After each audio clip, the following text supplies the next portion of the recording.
2013 was a pretty good year. That was when the Harlem Shake was popping, Miley Cyrus was twerking, the Denver Nuggets. That was the last time they had a 7-game winning streak. Now, the team was constructed a little bit differently then compared to where it is now, but both versions had depth and were more than effective on both sides of the floor. Now, we look at this current edition of Denver Nuggets, the last 7 games.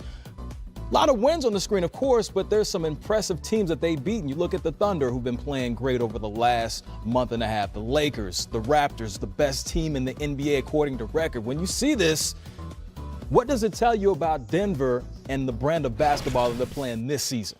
What I love about this young group, and they do have a veteran, Paul Millsap, and some veterans, that they've bought in on the defensive end. In this group, when you watch them, they can score. You know, I love Gary Harris and Murray, and I love the Joker. Those guys and Millsap, they all can score. But what I like is they're bought in on the defensive end, and that's the reason why I think they're winning games right now. And I think the taste of not making the playoffs last year by that one game has fueled their fire for this year, Griffin, in my opinion. Yeah, no question. And I think you're seeing a team that's growing and evolving and learning how to win.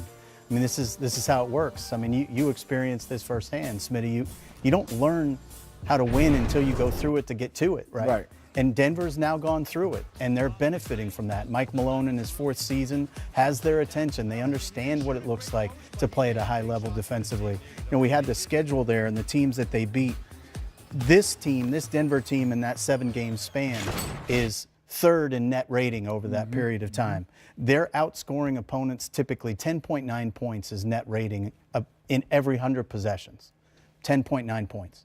Well, OKC's number 1 in that during that 7-game span, and their only loss is to Denver.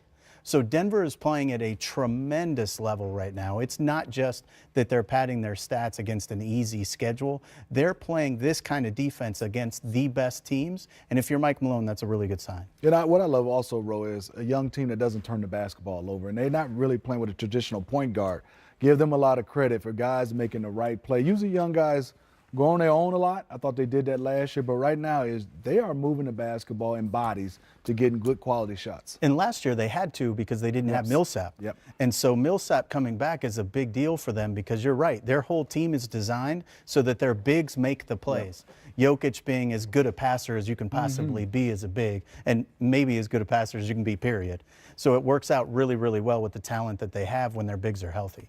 And, you know, we still haven't seen Isaiah Thomas yet. It's going to be interesting to see how he fits in with the system once he comes back. I know they've improved defensively, but we know at times Isaiah's been a defensive liability, so it'll be interesting to see if they continue the way they've been playing. They've been doing this without Will Barton as well, and that's a guy I think is a wild card for them on both sides. He can get hot, and defensively he gets after it.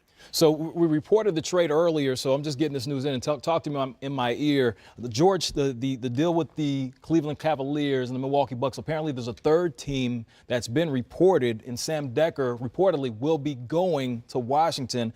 And so there's more teams involved. So we'll keep you updated as we get the information, but multiple reports saying that there is a 3rd team involved with the Bucks and Cavs trade. Is anybody in your ear they're telling you where I'm going, Ro? I'm staying? I think you're staying. Okay, I think you're safe. I think you're safe. There's not going to be a Smitty getting on the plane and saying, wait, hold on, you got to get off the plane. I'm just making sure, Ro. You're hearing everything in your ear. Although you sound like a guy that's happened to before. Yeah, it has. The Raptors have the best record overall in the NBA, but they also own the best record on the road and have won 5 in a row on the road. They travel to the building that honors Biggie in Brooklyn tonight, where the Nets have lost 8 in a row. Yeah, not good. Raptors head coach Nick Nurse addressed the media before the game. Just as far as, I don't know, just the games and the stuff surrounding the games, events and things.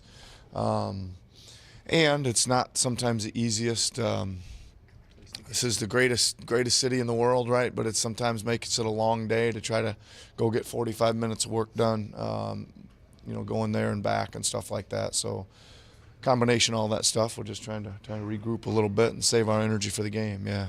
What concerns you most about tonight with them? I mean, they play really hard, and they seem to be in a lot of games where they have the lead. Recently haven't been able to hang on, but they play hard. Well, the concern is, you know, probably obvious to all of us here is this is a good team that their record doesn't indicate how well they've been playing, and that permeates to your team's mindset before the game, and we don't come out and play with energy and focus, right? So, all that being said, I expect us to. I think our team's maturing in that way that we'll go out and do what we're supposed to do, and it may take us a little while to get going or find the right guys that'll do it or the right combinations to do it. But that's a good thing. I mean, this team's record could very well be 500 or over 500, to be honest, with as well as what they've played, and it just isn't. So that's the biggest concern. Talked a lot about rebounding past few weeks. I mean, last week you had Tristan. This week Ed Davis does a lot of similar things. They have Jared Allen. And what's the challenge that they bring on the boards? Well, it seems like it's our challenge, right? It doesn't really matter who we're playing. It's up to us now to each night. Teams are going to bring a bunch of guys, and these guys kind of do it as a style of play, right? They're another very analytical team that when they shoot, they're sending more guys to the boards than they are back. It's served them well, and so we've got to do a better job of finishing out possessions. That's kind of what we're talking about. We think we're working really hard on D. We think we're playing really good D, but it doesn't become great defense till you secure the ball. So I think we rebounded well the other night against Philly, right? There was some signs. We've put in a lot of time and effort into trying to fix this part of our game. The guys have bought in on it a little bit. Well, they haven't complained too much about all the work we're doing on it. So hopefully it keeps going. I think if we can grow that area of our defense, then we can take our defense up another level. Of course, the Raptors have bought in Nick Nurse right there. The Raptors own the best record on the road in the NBA, sitting at 10-2. Looking at everything that's transpired since the offseason, is the Toronto Raptors the best story on the court so far in the NBA this season? Yeah, I mean, I think they are. Yeah. I look at what they did in terms of adding Kawhi and Danny Green and hitting the ground running as quickly as they did. It was somewhat predictable because they were adding championship caliber pieces that knew how to play the role they were going to play in Toronto, and they already had so much depth. It's a 59-win team. Everybody talks all the time about Kevin Durant joined a 73-win team. Right, well, right. Kawhi Leonard joined a 59-win team, and they're veteran championship caliber guys who know how to play that role. And for me, the other great on-the-court story, ironically, with the trade happening tonight, is Milwaukee and Coach Budenholzer's influence there. Yeah, and Griff, I agree with you. I say Toronto. Reason why? Because, yes, a new coach and Nick Nurse. Obviously, Dwayne Casey, Coach of the Year, gets fired. And then, obviously, the trade of DeRozan. I just was worried about Kyle Lowry accepting everything, and he's accepted it and also changed his game to where he is really dishing out the basketball, throwing ahead. I didn't see that much from Toronto in the past. It was almost pounded a lot between him and DeRozan. But Kyle Lowry has bought in, and that was his bud. I mean, he took this trade extremely hard, and he still talks about it. He still has this fake handshake with DeRozan every game. So, but for him to buy in and to change the way he's playing, the way he's giving it up, I really think it's the best story. And the other guy that's been huge in this situation, the growth and development of Pascal Siakam is enormous for this Raptors team, and it's a lot of fun to watch. The real information is that when he's on the court, Kawhi is at a radically different level than when he's not. And I also think Nick Nurse, able to go to Giannis and also Serge and not start one of them. First it was Serge, and then obviously went with Giannis coming up to Valanciunas.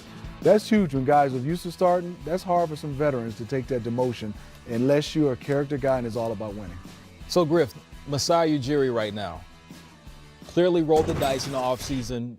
Huge gamble in some people's eyes. But if you're him right now, how happy are you with the result that you see? Yeah, I think Masai and Bobby Webster are thrilled with what's happened. But the reality is this is going to be judged at the end.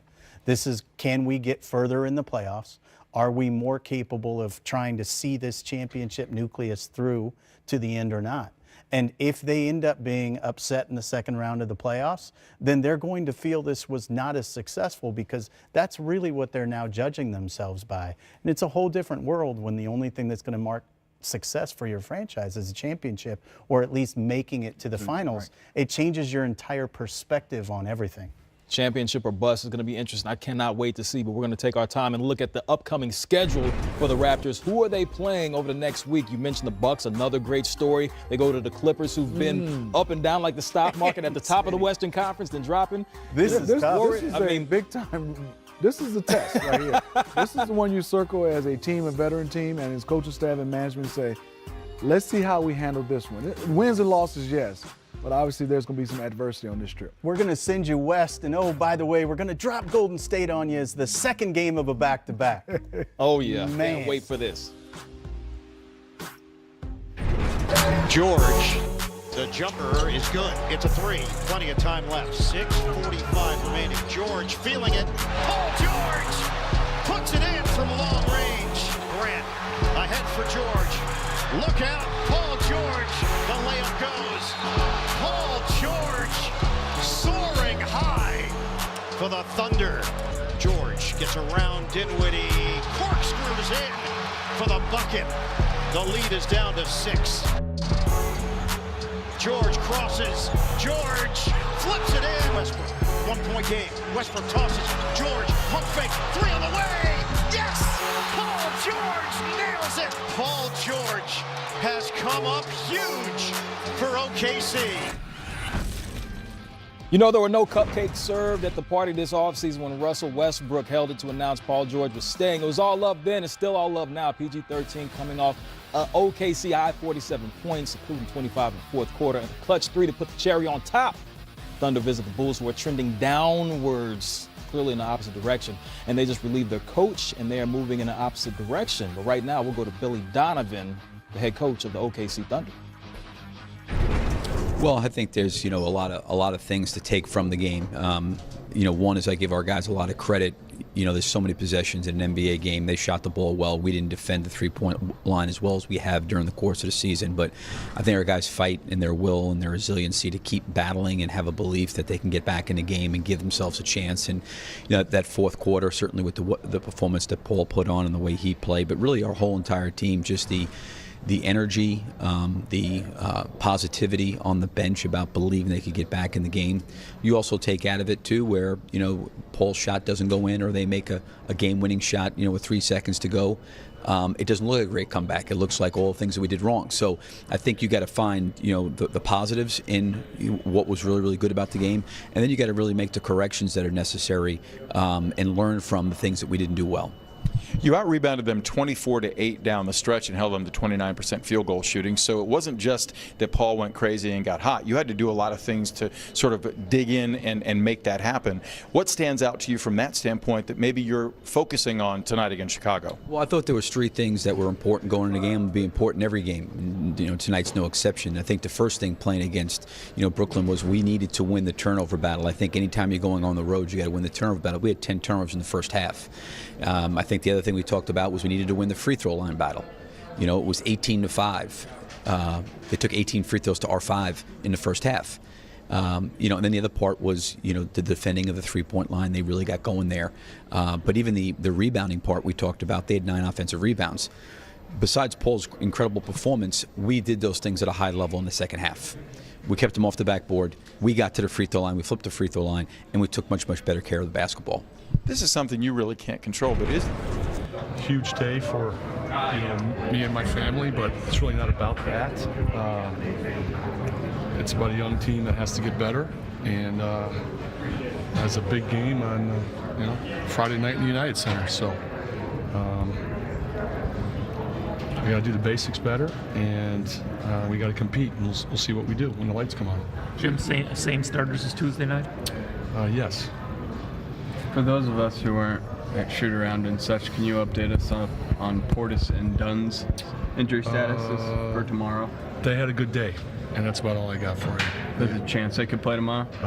They had a good day. I don't know yet, so I'm not trying to be vague. I don't know yet. So Jim, we kind of wait till they respond in the morning. It's one of those type of things.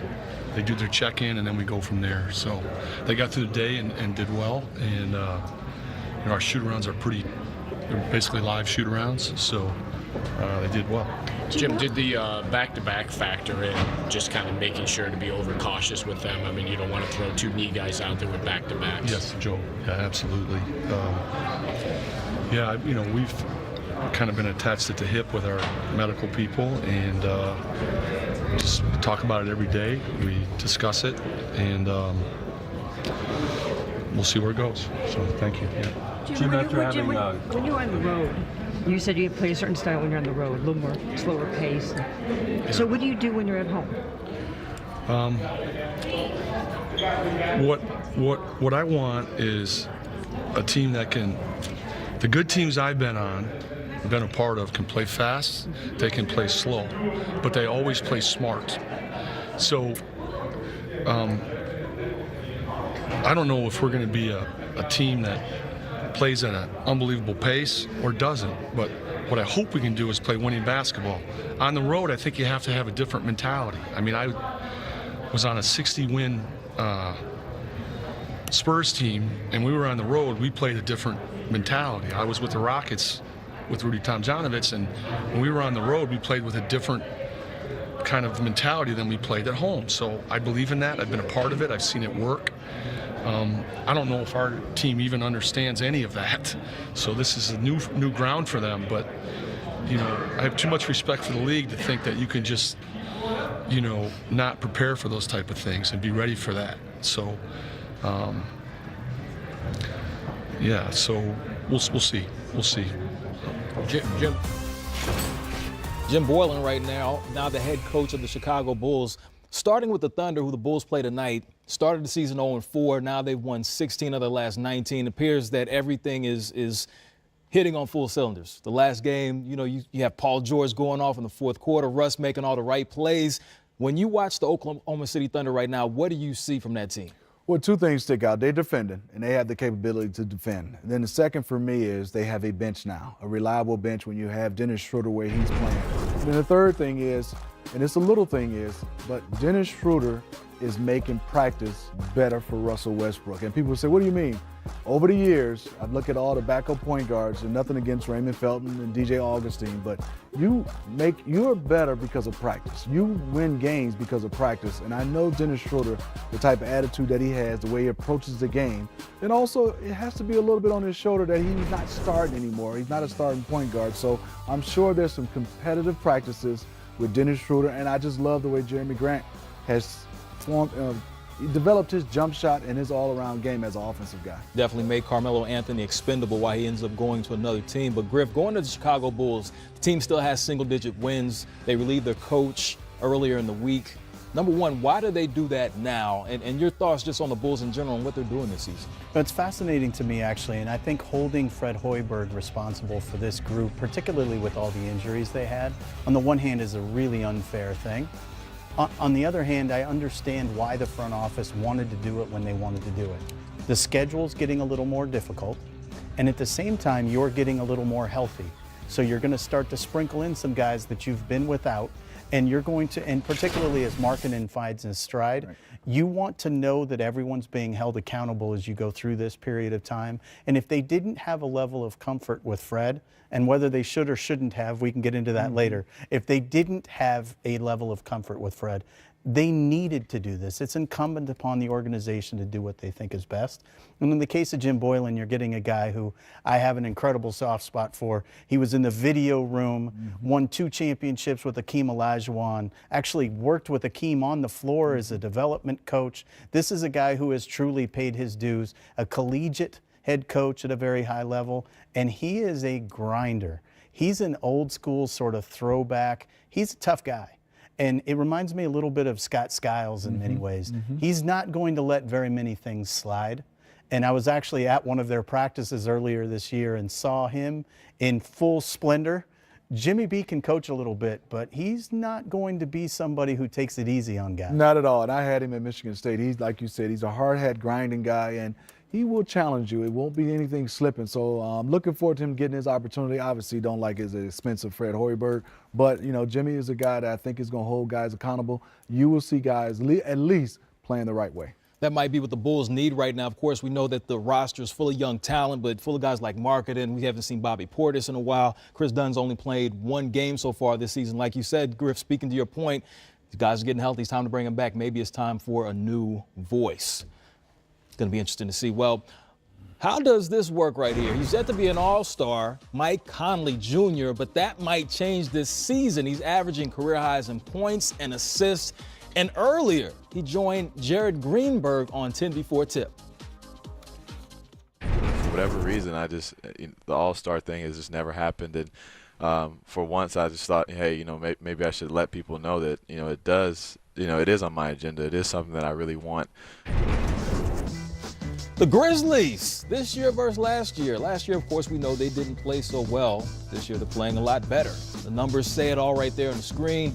Field goal percentage is better, playing better defense, getting back to that grit and grind mentality that's worked for them so many years. So, Smitty, start with you. You've known Jaren Jackson. I want to start talking about the rookie because you're very familiar with him. You've known him since he was yay high.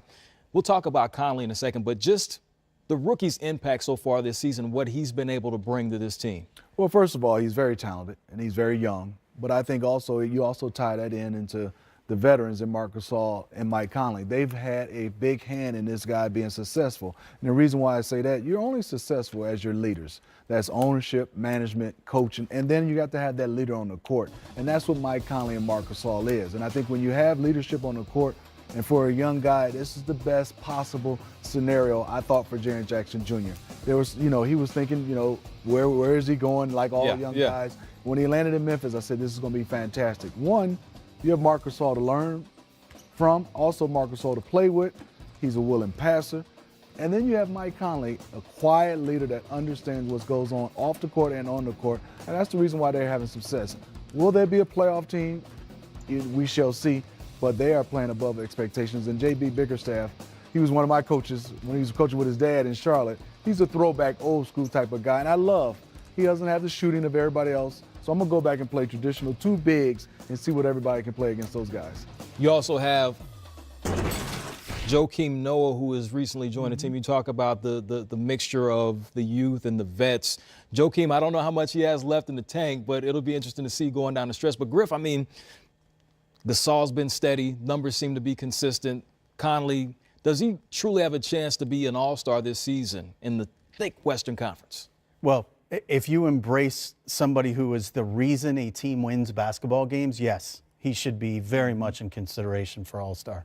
I think what happened during the time that Mike has been injured these past couple seasons and that Gasol was out last year, the game has become so much faster and so much sexier offensively because you got Steph Curry making 38-foot threes off the dribble doing the shimmy shake. You got Russell Westbrook averaging a triple-double. There's real prolific numbers out there now. And Mike Conley historically was not one of those guys. But what he did was he won his matchup on the defensive side of the ball every night. He ran your team. He put you in the most efficient situation, and he was a great leader. Well, those things may not be sexy in terms of checking all the boxes and prolific. Winning games is what you want your point guard to do, and he's like a throwback that way. He's very much an old school guy, and I love the fact that you said earlier they're getting back to grit and grind. The other thing that they did, they went all in on grit and grind, and they stayed there. Yep. So by bringing in Garrett Temple, he's a perfect fit with what they do. And Garrett and Jaren Jackson can be some of that length and defensive presence that this team didn't have last year as well. So all of this is coming together really, really well. And obviously, you mentioned it, the job J.B. Bickerstaff is doing is tremendous. But you have to give their front office a lot of credit as well because they sprinkled in the right veteran piece. So you have a contrast of style when you have the Pelicans who are going against the Grizzlies. So we know the Pelicans can put up plenty of points. I'm stumbling my words. Let me get myself together. But they've been great at home. Yes. But then they go on the road. They don't play so well. But they're playing at home. We'll discuss that. 10-3 so far. We know the Brow's going to put up his numbers. Julius Randle's been remarkable this season. A great pickup. Mirotic won't play. But just looking at the two contrasting styles, is this a situation to where you see this is going to be a game that favors the Pelicans tonight playing the Grizzlies? Well, for me, just early in the season, obviously Anthony Davis has been in and out of the lineup. Their defense, as the Pelicans, hasn't traveled on the road. And it's been great at home, but it hasn't traveled on the road. So you look at it there right there, and I think for Anthony Davis, this has to be a sidekick because when you start talking about JaMychal Green, Jaren Jackson Jr., Marc Gasol, and Noah, they're going to try to beat up that front line of the Pelicans. And this is where I think Drew Holiday is going to have to win that matchup against Mike Conley, which is going to be a tough one. But I think also this is where Anthony Davis and Julius Randle, without Mirotic, is going to have to really put their hard hat on. This is literally styles make a fight. Memphis wants to play literally 8 possessions slower than New Orleans plays. New Orleans is the third fastest team. Memphis is absolutely the slowest paced team in the league. And so when you see this kind of conflict of styles, you always kind of wonder who's going to win out. And you tend to end up erring on the side of grit and toughness. And New Orleans has got to find a way to defend when Julius Randle's on the court. They have really struggled to do that to this point. And that's really going to be the next step in their evolution. Evolution is what we continue to do right here, and I made a mistake right now. So Mirotic is actually going to play tonight. He's missed the last 2 games, but he will be coming off the bench. Okay. So that will help. That will help because you talked about that the is front huge. court depth that the Grizzlies had. They're definitely going to need all that they can get. Well, and I think for Anthony Davis, the more space you can give him, and I love Julius Randle. He just doesn't get a lot of space with Julius. So when you have a combination of Anthony Davis and Mirotic, then that whole paint is Anthony Davis, and that'll give somebody who's guarding him a tough matchup when you have that much space. Plenty of tough matchups tonight. Let's take you to the screen right now.